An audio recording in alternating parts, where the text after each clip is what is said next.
আসসালামু আলাইকুম এভরিওয়ান, সাবরিনা সিথি ইউটিউব চ্যানেলে আপনাদেরকে স্বাগতম। আজকে আমি আপনাদের সাথে একটি রেসিপি শেয়ার করতে যাচ্ছি, আর সেটি হচ্ছে বারবিকিউ ফ্লেভারের টুনা ফিশ।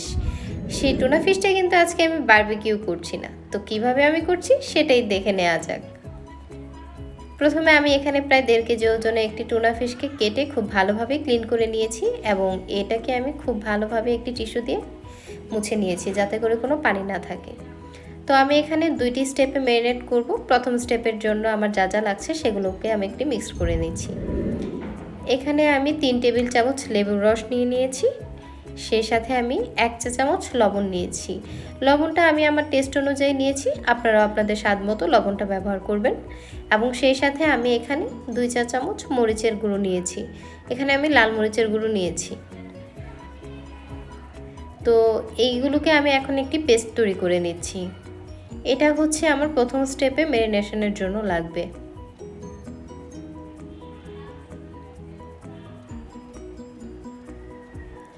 অনেকেই দেখা যায় যে একবারেই ম্যারিনেট করে ফেলে মাছটাকে, তো আমি 2টা স্টেপে ম্যারিনেট করি, এতে করে খুব ভালোভাবে মাছের ভিতরে মশলাগুলো ঢুকে এবং মাছটাও রান্না করার পর খুব ভালো একটা জুসিনেস থাকে মাছের ভেতরে। তো আমার মিষ্টি তৈরি করা হয়ে গিয়েছে এবং এটি আমি এখন মাছের গায়ে খুব ভালোভাবে মাখিয়ে নিচ্ছি।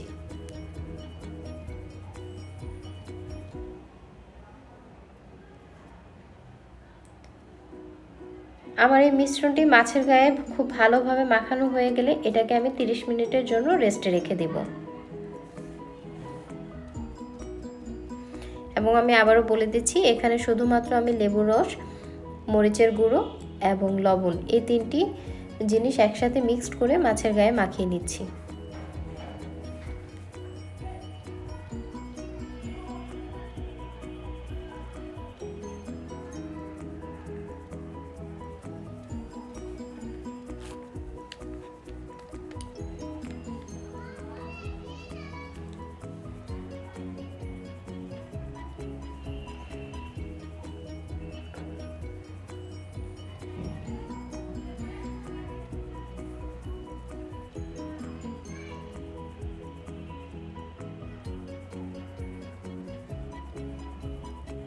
আমি মাছের মাঝখানটাও কেটে নিয়েছি এবং মাছের মাঝখানেও আমি মশলা দিয়ে মাখিয়ে নিচ্ছি, এতে করে খুব ভালো করে মশলাগুলো মাছের গায়ে মিশে থাকবে।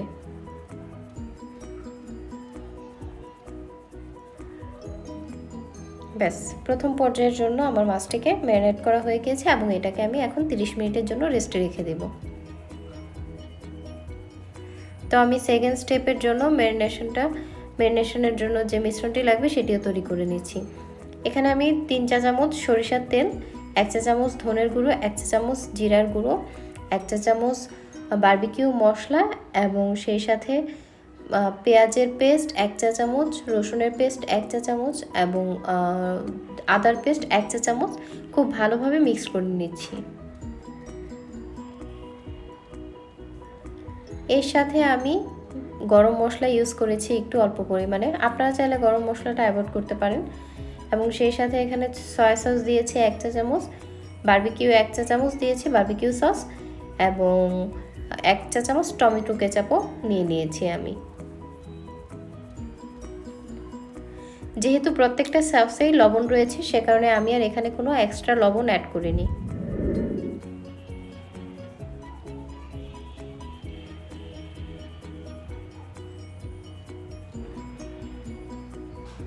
আমার আগের ম্যারিনেটেড 30 মিনিট হয়ে গিয়েছে। এখন আমি সেকেন্ড স্টেপে যে মিশ্রণটি তৈরি করে নিয়েছি সেটি আমি মাছের গায়ে আবারও খুব ভালোভাবে মাখিয়ে নিচ্ছি।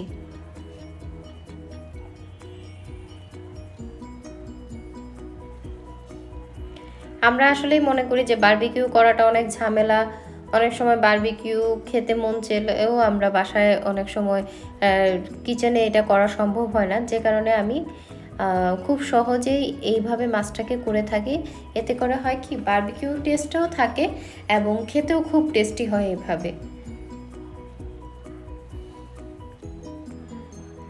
আমরা সাধারণত কক্সবাজার গেলে এই টাইপের মাছগুলো খেয়ে থাকি। তো এই মাছটা বারবিকিউ করার জন্যই নিয়ে আসছিলাম। তো ভাবলাম যে বারবিকিউ করাটা অনেক ঝামেলা, তাই ভাবলাম যে আমি একটু ডিফারেন্ট ওয়েতে এভাবে করে দেখি। তো খেয়ে দেখলাম খুবই টেস্টি হয়েছে, এবং সেই জন্যই আমি আবার নেক্সট টাইম আপনাদের জন্য এই জিনিসটা তৈরি করে আপনাদের সাথে ভিডিওটা শেয়ার করছি।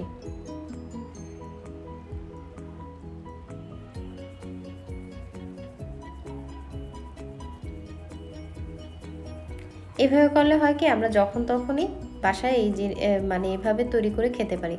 তো এখন আমি একটা সস তৈরি করে নিচ্ছি, যেটা কিনা আমি যখন মাছটাকে ফ্রাই করব, তার ফ্রাই হওয়ার আগে লাস্টের দিকে যখন আমি এটাকে পরিবেশন করব, তার আগে আমি এটাকে ব্রাশ করে নিব মাছের গায়ে।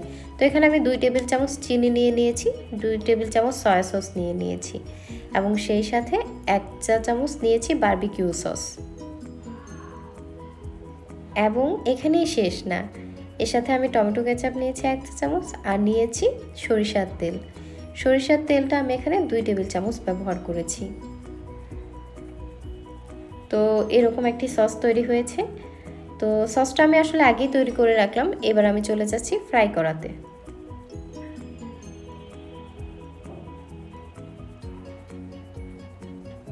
তো আসলে মাছটার সাইজ এতই বড় হয়ে গিয়েছে যে আমার বাসায় এত বড় কোনো প্যান ছিল না, যে কারণে আমি এখানে তাওয়াতে মাছটাকে ফ্রাই করে নিচ্ছি। তো আমি মাছটাকে প্রায় এই পার্ট এবং ওই পার্টে মাছটাকে প্রায় 5 থেকে 7 মিনিট করে ভেজে নিয়েছি প্রথমে, এবং সেটাকে অবশ্যই আমি স্লো কুক করেছি, হাই হিটে করিনি। চুলার আঁচটা ছিল মিডিয়াম থেকে লোতে। এতে করে মাছের ভেতরটাও খুব সহজেই সেদ্ধ হয়ে যাবে, এবং মাছের ভেতরেও মশলাগুলো পৌঁছে যাবে।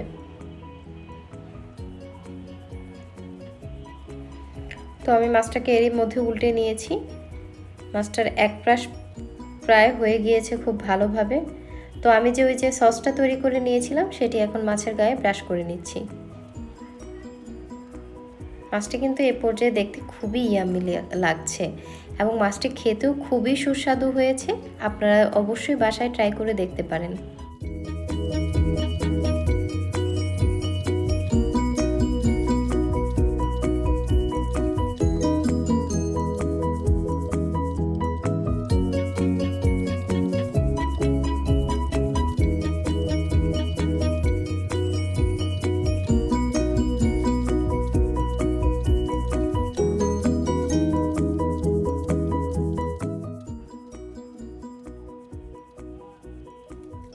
এবার আমি মাছটিকে পরিবেশনের জন্য নিয়ে নিয়েছি।